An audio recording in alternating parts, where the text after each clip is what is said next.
2 Reis, capítulo 4, versículo 25 e diante. Eu vou ler alguns versículos aqui.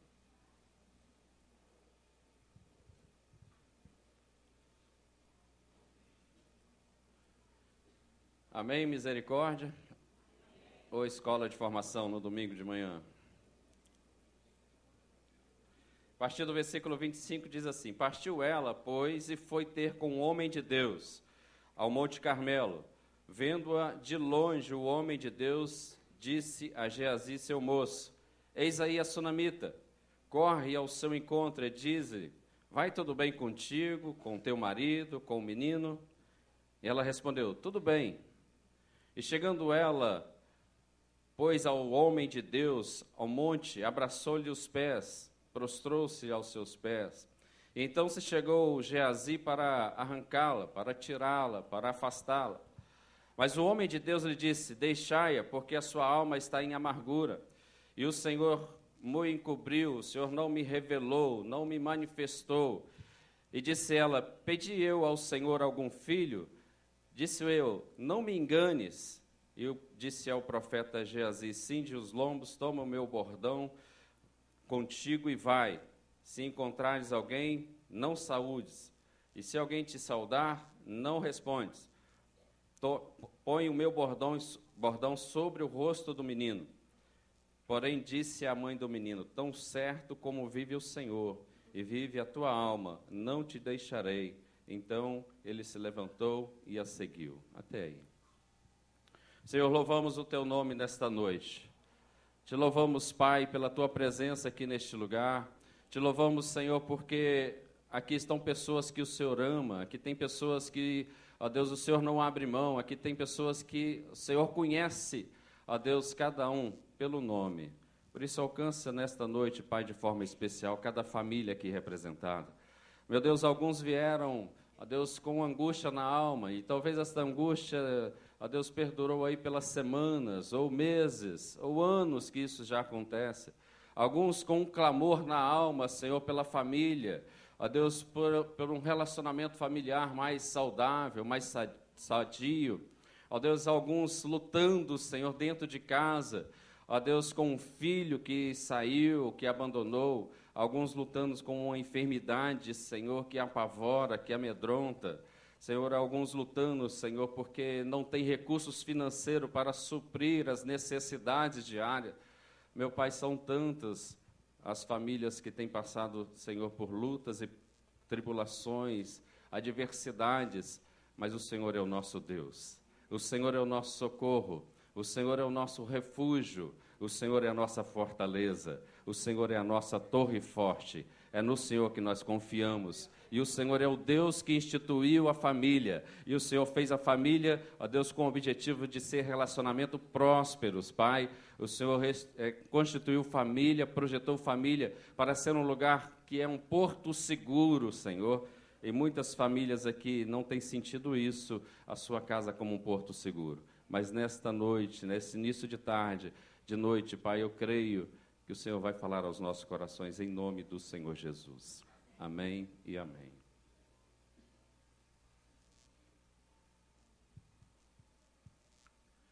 Queridos, a vida familiar, ela é cercada de grandes expectativas. Geralmente é cercado de grandes expectativas. Todas as famílias, no início de um casamento, quando começa um casamento, quando começa uma família, isso é gerado de uma grande expectativa. Todos sonham com a construção de uma família próspera, saudável, bem-sucedida. É assim que nós casamos, é assim que nós projetamos, é assim que nós sonhamos, é assim que é a expectativa. Mas com o passar do tempo, para muitos, a conclusão é que construíram um castelo de areia. A conclusão é que aquele sonho, aquela expectativa, de repente, com o passar do tempo, já não existe mais. E aquilo que sonhava, aquilo que parecia ser tão, uma expectativa tão grande, cai por terra e aí vem a desilusão, a tristeza, e as pessoas se deparam com cada situação que começam a questionar isso que é família, isso que é casamento, isso que é relacionamento familiar. É muito comum a gente ouvir as frases, né, após o casamento, ou até mesmo ver aqueles carros casados e felizes, ou casados para sempre. E é uma frase que sempre a gente vê, felizes para sempre. Casaram, né? Felizes para sempre. É uma frase de muito impacto, realmente. Mas, na verdade, não é real. Porque essa felicidade não é sempre. A gente luta, a gente constrói, a gente busca. Ela precisa ser construída. Não acontece assim automaticamente. Casei, agora sim, sou feliz. Casei, agora estou realizado. Não, casei porque eu amo esta mulher. Na verdade, isso não acontece assim automaticamente. Isso é uma construção. Isso é algo que nós vamos construir no dia a dia, porque a primeira coisa, quando a gente vai para uma casa debaixo do mesmo teto, é conhecer a pessoa que a gente não conhecia. É ver diferenças que a gente não sabia. É ver atitudes, ações que a gente nem imaginava. Então, não é realmente automático. A gente constrói um casamento, um relacionamento, a gente aprende a amar a pessoa, e às vezes com muitos defeitos e menos qualidades, mas nós aprendemos a amar. E a gente pode ver que as estatísticas elas dizem da seguinte forma: 50% das pessoas que vão sorrindo ao altar, 50% das pessoas que vão sorrindo ao altar, passam o resto da vida chorando por causa do casamento. Parece um absurdo, mas é isso que é a estatística nos dias de hoje. Nós estamos com um índice de divórcio, de separação, que chega aí, ou ultrapassa já 50% dos casamentos. Isso no Brasil, isso em outros países desenvolvidos, como até mesmo nos Estados Unidos. 70% das pessoas que casaram de novo, divorciaram, separaram, né? Casaram de novo. 70% descobre que o segundo casamento é mais problemático que o primeiro. Não precisa olhar para a pessoa do lado, não. E é desse jeito que aumenta ainda mais quando se trata de segundo casamento. Essa estatística de divórcio, ela também aumenta e chega a esse 70%. Porque pensa assim, vou resolver o meu problema. O problema para ser resolvido é o divórcio, já acabou, não tem mais jeito. E aí você está arranjando um outro grande problema. Você sabe por quê? Porque a outra estatística aqui, ela é pior ainda. E isso é uma realidade. Isso é uma realidade. O impacto do divórcio na vida de algumas crianças é mais forte do que a própria morte de um dos pais. O impacto do divórcio na vida da criança é mais forte do que ver um pai ou a mãe morrendo. A célula de Cláudia é uma célula de criança. Isso ocorreu alguns anos atrás. E uma das lições da célula dela era medo. E a primeira pergunta da lição era: de que você tem medo? Para as crianças. Você pode imaginar qual é a resposta? Bom, minha esposa pensava assim: eu tenho medo do escuro, eu tenho medo de barata, eu tenho medo de algum bicho, eu tenho medo de ficar sozinho. Não. Acho que dos 10 crianças que tinha naquela célula, pelo menos 8 respondeu: se meu pai separar da minha mãe. E é triste ouvir isso, porque se já tem esse medo, alguma coisa já está acontecendo. Alguns rumores já estão acontecendo.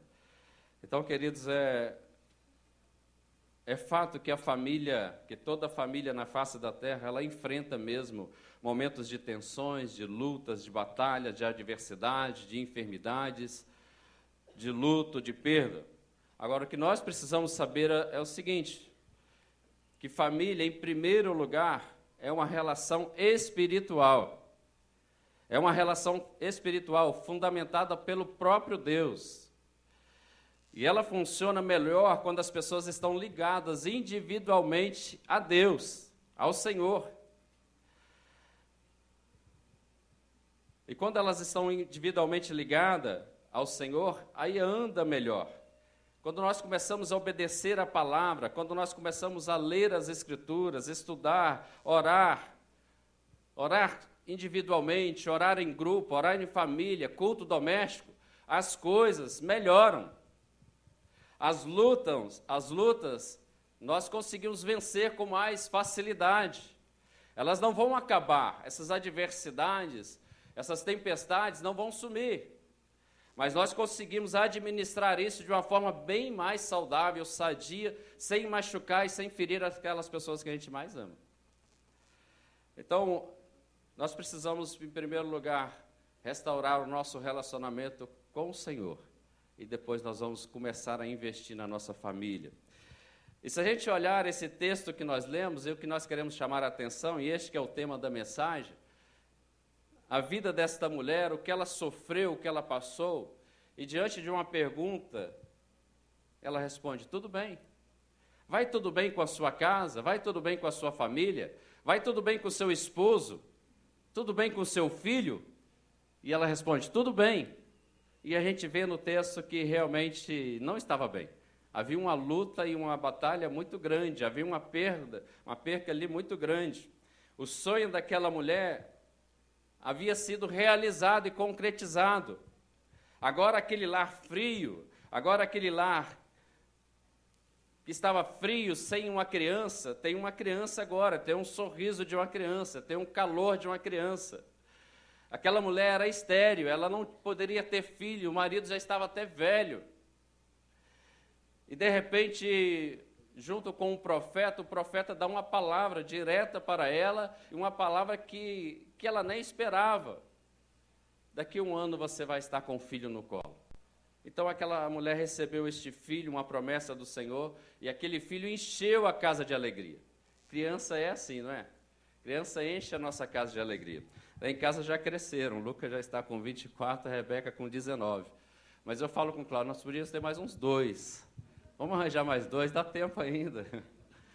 E ela falou, não, deixa para os netos agora encher a casa. Porque é gostoso, eu me lembro deles quando eu era criança, eu me lembro deles correndo pela casa, eu me lembro da Rebeca ainda com 9 meses, começando a andar, 1 ano, 2 anos, andando pela casa, e você piscava o olho e já sumia.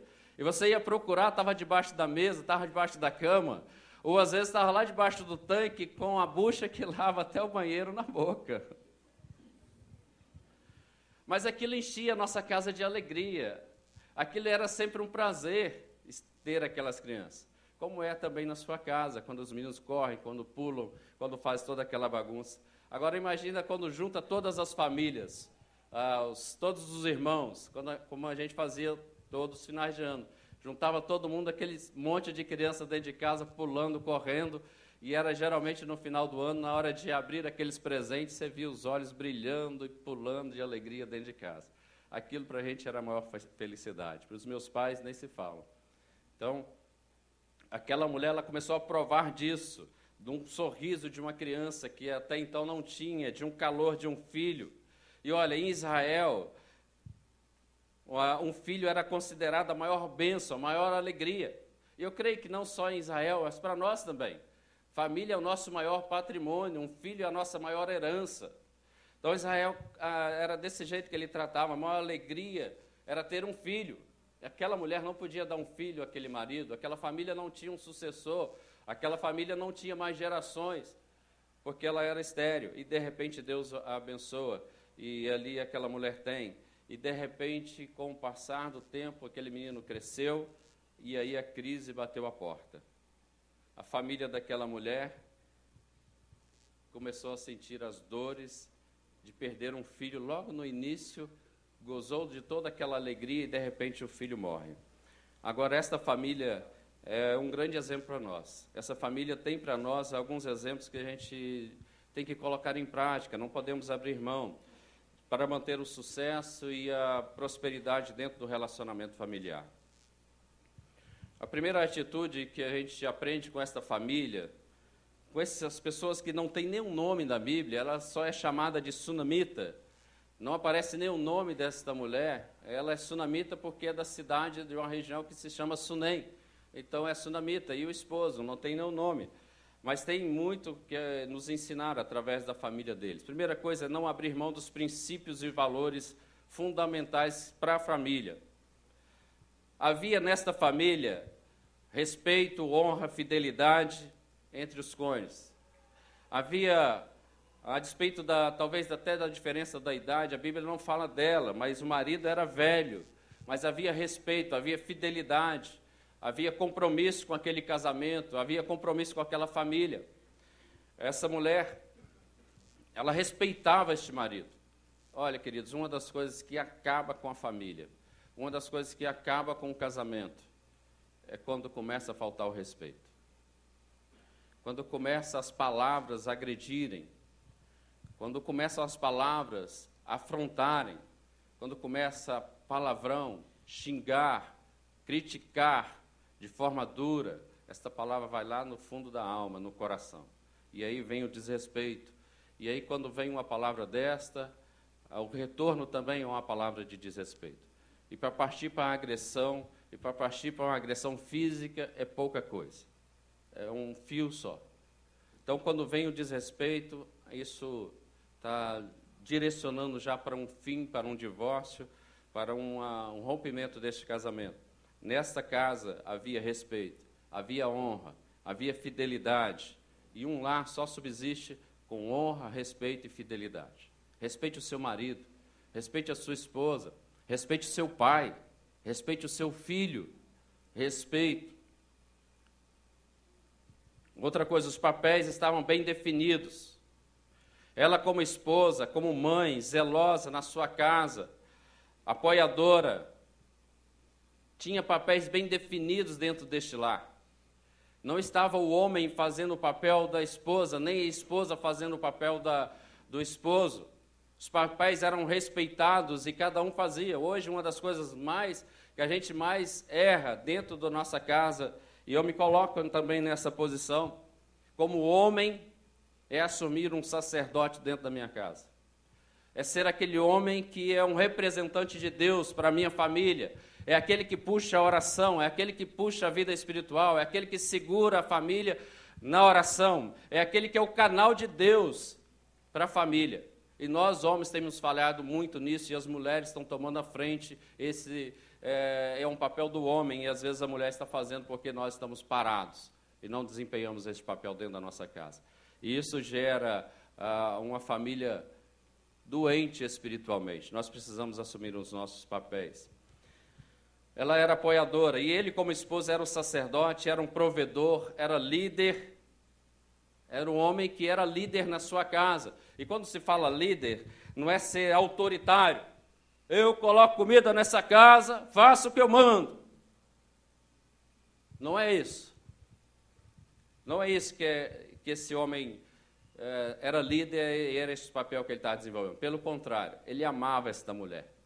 Ele exercia a sua liderança com amor sobre a sua esposa, sobre a sua casa. E aí havia respeito, e aí havia fidelidade e honra.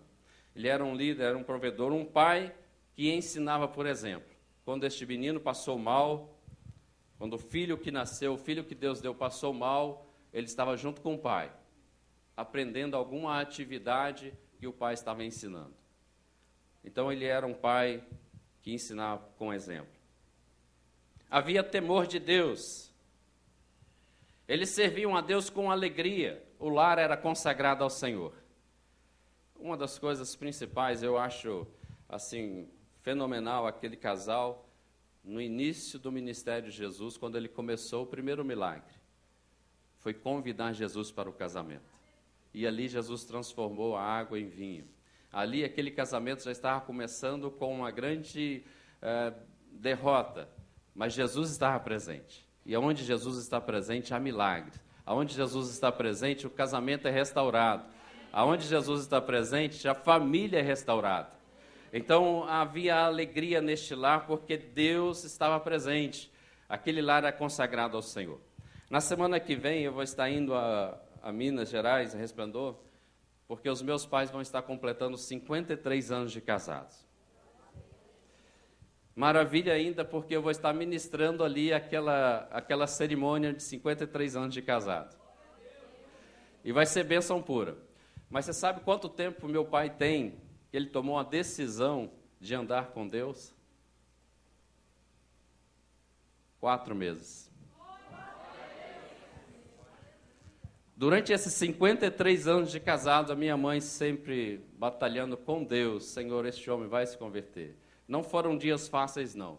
Não foram dias fáceis. Eu já contei várias vezes isso aqui. Eu comecei a beber junto com meu pai aos 10 anos de idade, e ele bebia muito. Foram muito sofrimento. Nesse período houve desonra, desrespeito, muita coisa aconteceu. Mas ela permaneceu firme, crendo na promessa do Senhor. Eu quero abrir um parênteses para você que está namorando, ou para você que já está começando alguma coisa, ou pensando em alguma coisa. E isso é palavra de Deus. Olha, primeira coisa, primeira característica, a primeira coisa que você tem que ver, é servo do Senhor. É um homem que teme a Deus. O seu lar, se vocês casarem, vai ser consagrado ao Senhor. Se não for, pula fora. Sai fora. Olha para essa menina. Ela é bonita.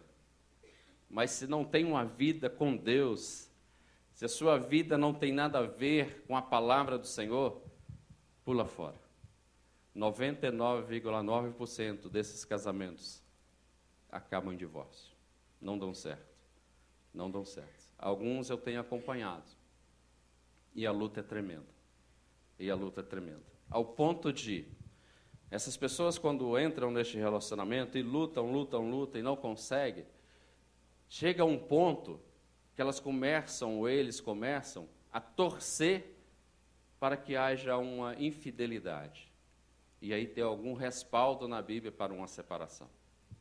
Imagina que casamento é esse? Essa pergunta, vai tudo bem com a sua família? Vai tudo bem com o seu casamento? Vai tudo bem com a sua casa? Como uma pessoa responde uma pergunta dessa? Qual é a resposta? E muitas das vezes está falando, tudo bem, tudo bem. Tem muitos lares que a resposta é tudo bem, mas um está dormindo numa cama em um quarto e o outro está dormindo em outra cama, num outro quarto. E precisa de uma intervenção de Deus para o milagre acontecer, para a água ser transformada em vinho. De repente eu estou falando com alguém que está passando por essa situação. Mas eu quero dizer para você, o Senhor que instituiu família está aqui nesta noite. Ele tem poder para transformar a sua casa, o seu lar e a sua família. E esta resposta, você responder com um sim bastante enfático, sim, graças a Deus, Deus mudou e transformou a minha história, o meu casamento. Segundo lugar, segunda atitude, o coração desta mulher, o coração dessa sunamita era um coração sarado, amoroso e aberto para o mover de Deus.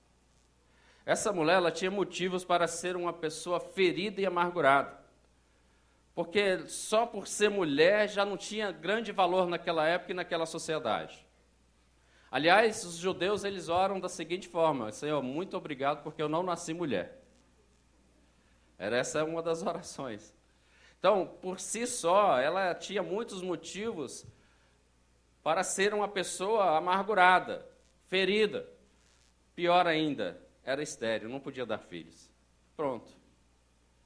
Era pedir para morrer. Mas, ao contrário disso, essa mulher ela tinha um coração sarado, curado. Ela não tinha mágoas, ela, pelo menos o que dá a entender no texto, que ela tinha no coração um agradecimento muito grande, uma vida agraciada, porque ela não olhava para essas coisas. Apesar dessa situação, ela tinha no caráter, na alma, uma alma curada, uma alma sarada. Por muito menos a gente murmura, a gente reclama, a gente coloca Deus à prova, a gente começa a amaldiçoar o nosso lar, a nossa casa, o esposo, por muito menos. Nós paramos de vir ao culto, nós paramos de ir na célula, nós paramos de cultuar ao Senhor, e nós falamos, Senhor, o Senhor me abandonou, e acabou. Mas essa mulher não, ela tinha várias características de uma mulher cristã, uma mulher de Deus, uma mulher aprovada, e que fazia grande diferença na família. Fazia grande diferença na família. Minha mãe tem todas as falhas e defeitos, mas sempre foi uma mulher de oração. E isso fez toda a diferença na minha casa, na minha família, até na minha vida. Se eu estou aqui hoje, é fruto da oração da minha mãe. a despeito das falhas, dos erros que ela cometeu. Mas essa mulher tinha algumas características de uma mulher de Deus aprovada. Primeiro, era uma mulher submissa. Se a gente falar submissão hoje, se eu for num auditório secular, numa escola, numa empresa, e me derem uma oportunidade para uma palestra, eu for lá e falar sobre submissão, o que você acha que vai acontecer? Eles vão me jogar pedra. Porque hoje, quando se fala isso, as mulheres tremem. E, na verdade, isso é uma grande bênção e uma grande proteção para a mulher, que é estar submetida a essa autoridade em amor do marido. E ela tinha discernimento disso, essa mulher. Ela colocou isso em prática. E a Bíblia diz que a mulher sábia, ela edifica o seu lar, mas a tola com as próprias mãos destrói. Então, pastor, meu esposo ainda não é um convertido. Busca sabedoria em Deus, minha irmã, mas haja com submissão ao seu marido. É lógico que tem algumas coisas que, se for ferir a palavra, você vai ter que orar, buscar ajuda, buscar orientação. Mas se coloque numa posição de serva de Deus, que Deus vai honrar a tua fé. Em segundo lugar, essa mulher era sensível ao mover de Deus. Ela enxergou a autoridade espiritual na vida do profeta, aquele homem. Eles moravam em certo lugar e o profeta passava por ali. E ela enxergou naquele homem uma unção de Deus. Esse homem é um homem de Deus. E nós podemos fazer alguma coisa para investir no ministério deste homem. Então ela dava o café, dava o lanche, e por fim, só isso não foi o suficiente. E ela vai até o marido e vai, vamos fazer aqui um quarto. Vamos colocar uma cama, uma mesa, uma luz, uma cadeira para este homem. Vamos investir no ministério deste homem. E aí, em concordância com o marido, eles fizeram isso. Então ela tinha uma sensibilidade neste mover de Deus, porque não foi por ela. Foi o próprio Deus que moveu o coração dela. As mulheres, elas precisam, dentro de casa, ter sensibilidade para aquilo que Deus está falando, que Deus está conduzindo, que Deus está orientando. Porque a mulher, ela tem isso. Ela percebe mais, ela enxerga mais, ela ouve mais, ela entende mais. Isso é a genética que Deus criou dessa forma. A mulher fala 2, 3 assuntos ao mesmo tempo e entende todos os 3. Comigo, quando o Cláudio começa a falar 2 assuntos, eu para aí, um de cada vez, por favor. Mas a mulher, ela entende, ela tem sensibilidade. Se os meninos chegavam em casa, não precisava estar chorando, não, mas uma fisionomia diferente. O que aconteceu, filho? O que aconteceu, Lucas? O que aconteceu, Rebeca? Agora, só se ele chegasse bastante, chorando bastante mesmo. Aí que eu ia perguntar, o que aconteceu, Lucas? Mas a mulher, ela tem essa sensibilidade. E quando ela está na presença do Senhor, a voz do Espírito flui no coração da mulher. Ela tem essa sensibilidade, ela tem um retorno, ela ouve mais. Não que nós, homens, não temos essa condições de ouvir a voz do Espírito. Se nós começarmos a buscar, nós vamos ouvir também. Mas a mulher, por si só, ela tem uma sensibilidade bem maior do que nós, homens, para enxergar a situação, para ver uma situação, e enxerga bastante. A mulher, ela tem uma visão ampla. Nós, homens, enxergamos aqui. A mulher enxerga tudo.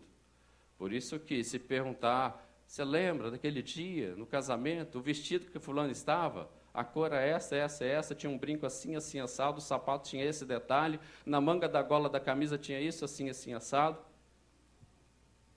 Agora, se perguntar para nós, homens, ela estava lá? Ela foi? A mulher tem essa sensibilidade. Ela pode entrar num local público.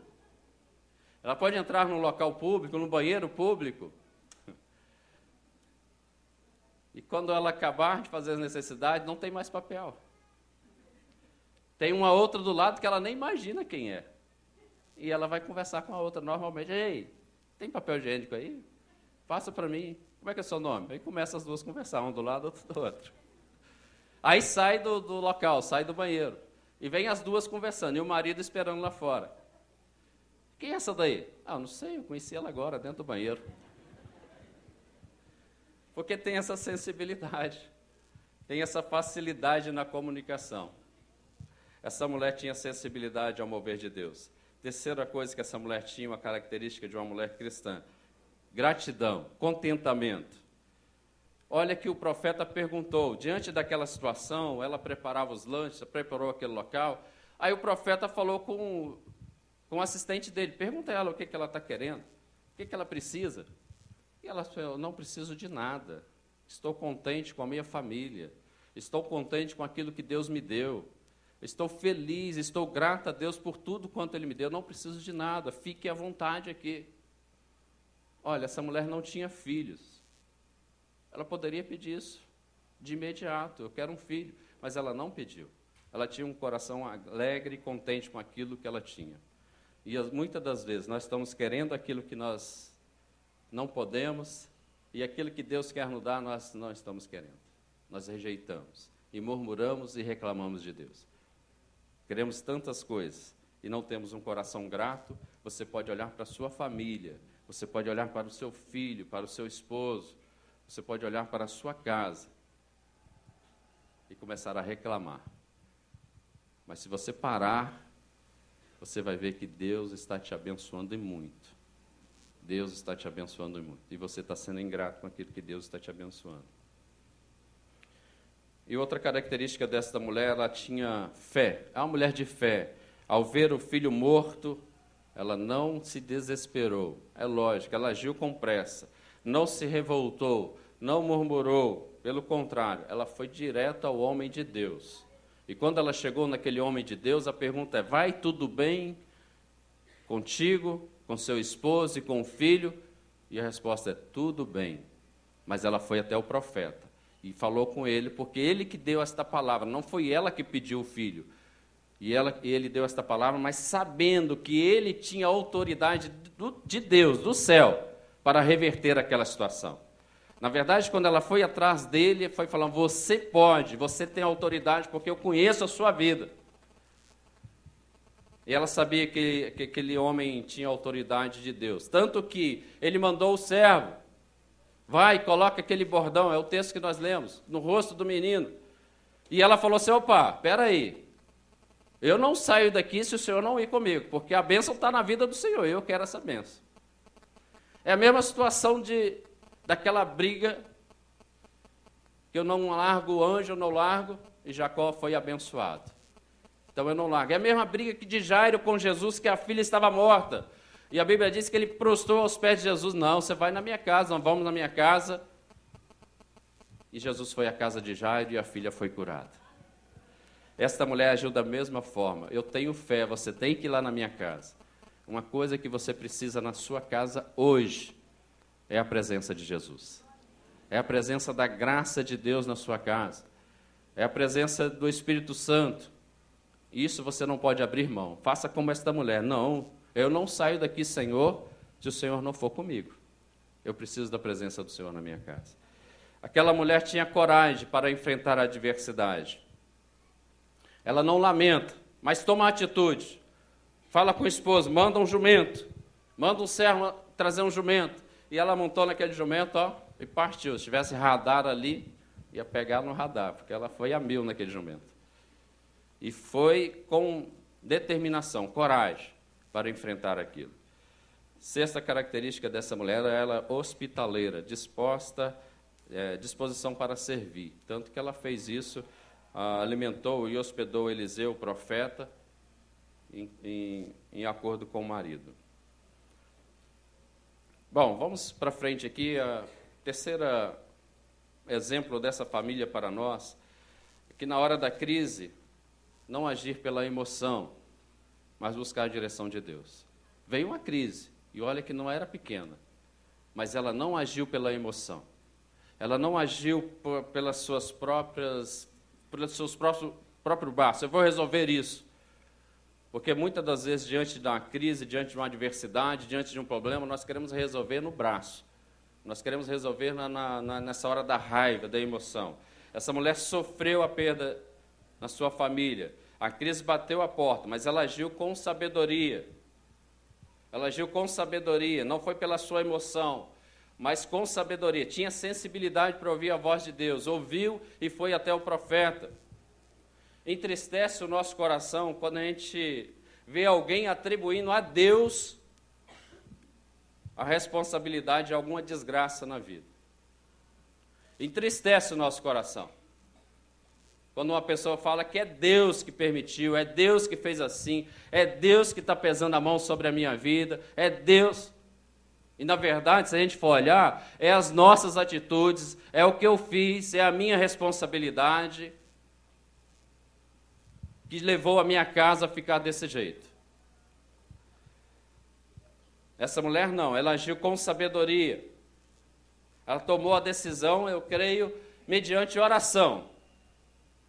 Mediante uma oração, mediante uma consulta a Deus, e ela foi. Quando Deus deu a resposta, ela foi. É como aquela mulher, no próprio texto aqui, em 2 Reis, com Eliseu também, que o marido morreu, ela estava viúva, e ela foi até o profeta, e o profeta deu uma direção, e ela caminhou segundo aquela direção. Parecia loucura, mas ela fez conforme a palavra do homem de Deus.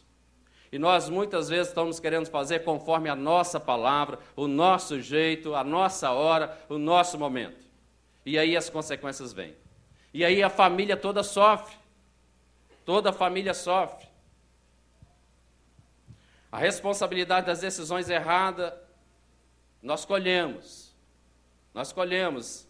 E isso também atinge a nossa casa, a nossa família. Algumas decisões erradas, elas até oferecem outra chance. Agora, tem decisões que não tem como revogar, não tem jeito. Não tem como voltar atrás e consertar. Não tem como mais. Se essa mulher tomasse uma decisão, o menino morreu, que ela colocou na cama do profeta. Primeiro ela colocou no colo e ficou com esse menino no colo. Imagina uma mãe com um filho morrendo no colo. Ela estava clamando ao Senhor, clamando, que o menino morreu. Daí ela poderia tomar algumas atitudes, algumas decisões que seriam precipitadas. Não tem mais jeito, morreu, vamos enterrar. Tem muita gente enterrando filho, enterrando sonhos, enterrando os projetos de Deus na vida, porque age precipitadamente, enterrando família inteira. Porque age por ele próprio, pelo pensamento próprio, pelas suas próprias decisões. Não espera em Deus. Não ouve a resposta de Deus. E aí tem algumas coisas que acontecem que não tem mais jeito da gente revogar, mudar, voltar atrás. E nós temos muita facilidade de tomar decisões precipitadas.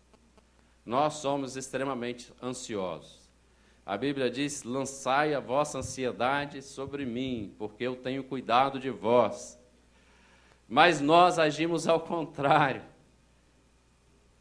Agimos pelo nosso braço e pela nossa força, e aí essas decisões, elas nos levam a dar muitas cabeçadas na vida. Aliás,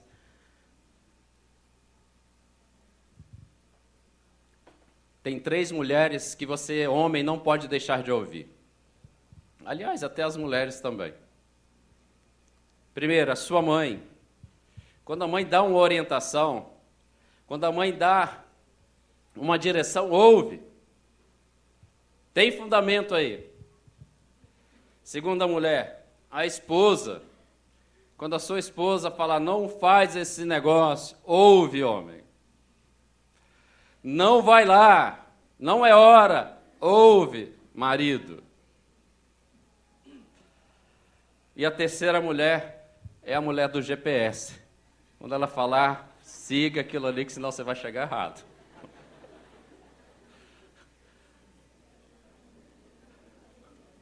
Qualquer uma das 3, se você não fizer, você vai dar cabeçada. Na verdade, a palavra precipitação, ela vem de precipício, abismo, perdição, ruína. Quando nós agimos precipitadamente, esse é o caminho, abismo. E aí tem algumas decisões precipitadas, eu vou falar algumas, mas deve ter muito mais. Primeiro, avalizar alguém em um negócio. Você vai ser avalista. Pula fora. Você vai prejudicar a sua família inteira. Vai perder um amigo. Se for parente, vai perder o parente. Não avalize ninguém. Prestar cheques. Não precisa levantar a mão, não. Mas quem aqui já fez isso, hein? Olha para o seu irmão ao lado e fala: ei, irmão, então, vigia. Emprestar o nome para fazer compra, emprestar o cartão de crédito. Construir em lote alheio. Fazer um sobradinho em cima da casa do meu pai, nós vamos morar lá. Você não sabe o que você está arranjando. Vou fazer uma casa lá no fundo do meu sogro, da minha sogra. Piorou mais ainda. Pedir demissão do emprego por causa de uma pressão que está sofrendo lá. Para onde você for, meu querido, você vai sofrer pressão. Não adianta, a cobrança é sempre, em qualquer lugar. Então não tome decisão precipitada. Mudar de cidade por uma decisão humana, nossa. Vou mudar para os Estados Unidos? É lógico, tem muita gente que vai e é abençoado. Mas tome cuidado com isso, porque você pode estar levando a sua família para um grande abismo. Algumas pessoas na Bíblia que tomaram algumas decisões que foram como essa, precipício, ruína. Abraão e Sara tinham uma promessa de um filho que ia ser, a geração seria numerosa, como a areia do mar. E você sabe da história, o que ele e Sara, sua esposa, fizeram? Porque já eram velhos. Olha, vamos fazer por nós mesmos, porque esse filho não vai vir, não. Arranja uma serva dessa daí, e Abraão não deve ter reclamado de nada, essa mulher é mulher de Deus. É. E aí arranjaram um filho, o Ismael, que foi um problema até hoje para nós. Esaú, que tomou uma decisão muito precipitada, vendeu a sua bênção. A bênção que o pai ia dar para ele, porque ele era o primogênito, ele vendeu, e sabe qual o valor? Um prato de lentilhas. Você compra 300 gramas de lentilha por quanto? E qual é a bênção que este homem perdeu? Agiu precipitadamente. Queridos, 15 minutos de prazer pode arruinar a sua vida eternamente. 15 minutos que aquela mulher está fletando para você, e se você der brecha, aquele homem está fletando e você der brecha, arruína a sua família por uma atitude precipitada eternamente. Eli com Ana, quando olhou a Ana orando, você está embriagada. Tomou uma decisão e falou precipitadamente. Todos nós temos sonhos maravilhosos com a nossa família, queridos. Todos nós sonhamos que uma família saudável, sadia, com relacionamentos saudáveis. E Deus tem prazer em realizar esses sonhos. O problema é que nós desistimos, o problema é que nós paramos pelo meio do caminho, o problema é que nós tomamos decisões precipitadas e esses sonhos não acontecem. E aí nós culpamos o próprio Deus porque esses sonhos não acontecem. E o que eu quero dizer para você, não desanime, não haja precipitadamente, não desista da sua família, não desista do seu filho, não desista do seu marido, não desista do seu lar, continue lutando, continue crendo. 53 anos a minha mãe orando, e agora nós vamos receber essa bênção ali. Continue crendo que Deus tem poder para restaurar o seu casamento, a sua vida, a vida do seu filho, do seu esposo. O nosso Deus é um Deus que instituiu a família, e Ele instituiu a família para ser um lugar de prazer e alegria. Não é esse tormento que você está falando, mas pastor, é isso que eu estou vivendo. Eu tenho certeza, não é isso que Deus sonhou para você. Não é este o sonho de Deus para a sua casa e para a sua família. Muito menos o seu sonho, você tem sonhos maiores. E eu quero dizer para você que Deus tem prazer em reverter essa situação, em realizar os seus sonhos. Fazer de uma mãe estéril, colocar filho no colo. Fazer de um lar destruído, acabado, um lugar de amor, porque eu sou exemplo disso. Ele tem prazer na sua família, Ele tem prazer na sua vida. E Ele não te criou para ser um derrotado, mas um vitorioso. E isso é para você, para a sua casa e para a sua família. E é com isso que eu quero fechar. A quarta exemplo desta família para nós. Disposição para ser um instrumento de Deus, promovendo milagre na casa. Se há alguém que Deus quer usar para promover um milagre lá na sua casa, bate no seu peito assim, ó. Fala, sou eu. Pastor, mas eu não tenho capacidade, eu não... Bate no seu peito de novo. Sou eu. Deus quer usar é você, queridos, é você que Deus está levantando, é por isso que Ele te trouxe aqui nesta noite, porque Ele quer usar você como um instrumento, como um canal de bênção na sua casa, como aquele que Ele vai usar, a gente não sabe como, mas Ele vai usar. O que você precisa é se colocar à disposição do Senhor. O que depender de mim, a minha casa, a minha família, o meu casamento vai ser uma bênção. Bate no seu peito de novo aí. Repita isso comigo. O que depender de mim, a minha casa, a minha família, meu casamento, vai ser uma bênção, uma vitória, em nome de Jesus. Depende de você, querido. Depende de você. Esta mulher, ela foi um canal de Deus para abençoar a sua casa. E Deus está te chamando. E ele fala, Apocalipse 3:20, eis que estou à porta e bato. Se alguém ouvir a minha voz, eu entrarei na sua casa. E com ele serei, e ele comigo. Deus quer entrar na sua casa nesta noite. Se alguém abrir o coração, eu entrarei, ceiarei com ele e ele comigo, na sua casa. Vamos ficar de pé?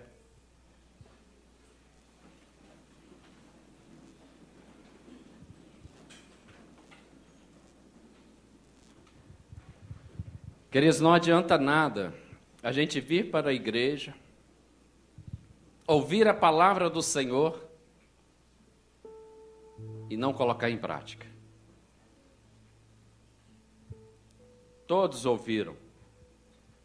A nossa mudança vai acontecer a partir do momento que eu colocar isso em prática. Eu vou voltar para a minha casa hoje.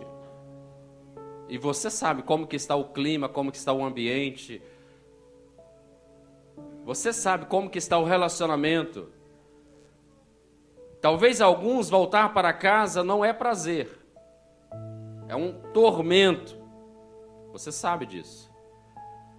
Mas o que vai fazer diferença é como que o seu coração vai sair daqui nesta noite. Disposto a ser este instrumento, ou eu tomo uma decisão de parar de lutar, de parar de sonhar e não ver a vitória acontecendo na minha família. A primeira coisa que você precisa fazer é abrir o seu coração, porque a primeira mudança tem que começar a acontecer na sua vida. A primeira mudança começa a acontecer no seu coração. E a primeira coisa que nós precisamos ter é intimidade com Deus. A primeira coisa que nós precisamos fazer é abrir o nosso coração e falar, Senhor Jesus, entra primeiro lugar no meu coração, depois o Senhor vai comigo lá para casa. E eu quero desafiar você, quem quer fazer esta oração? Convidando ao Senhor Jesus a ser o Senhor e Salvador da sua vida e da sua casa e da sua família. Levante a sua mão bem alto que eu quero orar com você. Amém, eu já vi a sua mão. Amém, eu já vi a sua mão. Amém, eu já vi a sua mão. Amém, eu já vi a sua mão. Amém, eu já vi a sua mão. Darabassuriam daramanaias. Esse Deus que está aqui nesta noite está te chamando porque Ele vai te capacitar a ser um canal de bênção na sua casa. Então você que levantou a mão, vem aqui à frente, eu quero orar com você aqui, eu quero abençoar a sua vida junto com os pastores, os presbíteros que estão aqui. Sai aí do seu lugar, vem aqui à frente. Dê esse passo de vitória para a sua casa e para a sua família. E ainda tem mais gente aí. Deus está alcançando a sua vida e o seu coração. Deus quer alcançar a sua casa. Eis que estou à porta e bato. Se alguém abrir o coração, eu entrarei, cearei com ele e ele comigo. Então sai do seu lugar. Talvez você não está conseguindo, pede a alguma pessoa que está do seu lado, vamos lá comigo, e essa pessoa vai vir com você aqui. Talvez você tenha algum tipo de resistência, mas saia aí do seu lugar agora e venha, porque Deus quer fazer uma grande obra na sua casa, na sua família. Deus não criou o seu lar para ser um lugar de derrota, Deus criou o seu lar para ser um lugar de vitória. Deus não criou o seu lar para ser um lugar de vergonha, Deus criou o seu lar para ser um lugar de honra. Deus não criou o seu lar para ser um inferno, Deus criou o seu lar para ser um céu. Deus vai fazer da sua casa um céu. Ainda que nós tenhamos todas as nossas falhas, mas a partir do momento que nós nos dispomos, como eles fizeram, a estar na presença do Senhor, a abrir o coração para que o Senhor Jesus entre. Onde que Jesus entra, querido, nunca mais é o mesmo. Se você abrir o seu coração para o Senhor Jesus, tenha certeza, a sua vida nunca mais será a mesma. Porque onde que Jesus entra, um milagre acontece. A água é transformada em vinho, a cura vem, a restauração vem. Todos que estão aqui à frente aqui, orem comigo assim, bem alto, bem convicto daquilo que você está fazendo, para que o céu ouça, para que o inferno também ouça, mas porque a partir de agora o nome de vocês estão sendo escrito no livro da vida. E eu quero dizer mais, está escrito com o próprio sangue do Senhor Jesus. Não pode ser apagado. Vamos orar? Repita comigo então a oração bem alta.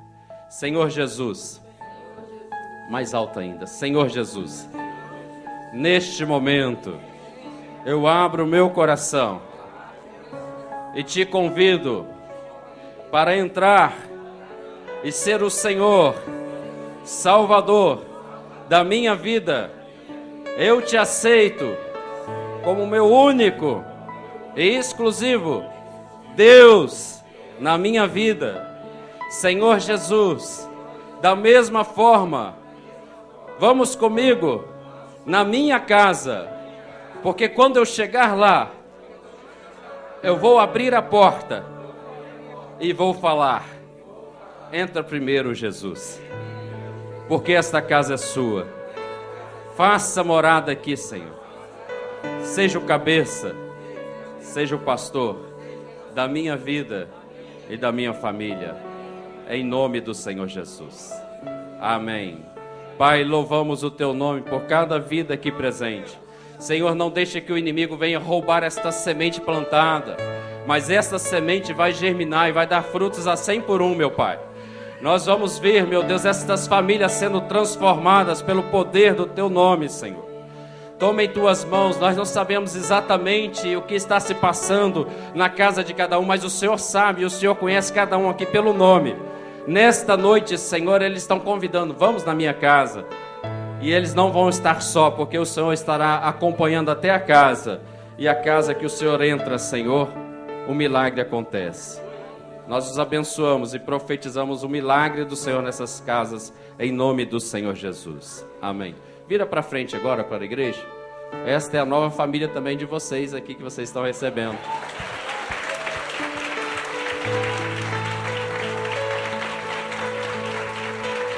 Sejam bem-vindos. Aleluia. Glória a Deus. Antes de vocês irem para o lugar, antes de vocês sentarem, acompanhe essas pessoas que estão com colete vermelhos. Eles vão pegar algumas informações e logo depois nós vamos fazer contato com vocês. Deus abençoe. Queremos abençoar as pessoas que estão na internet também. Deus alcance a sua casa com graça, com poder, com cura. Abre o seu coração para que Jesus também faça um grande milagre na sua casa. Você está precisando, o Senhor sabe disso. Deus te abençoe, em nome do Senhor Jesus. Aqueles que tomaram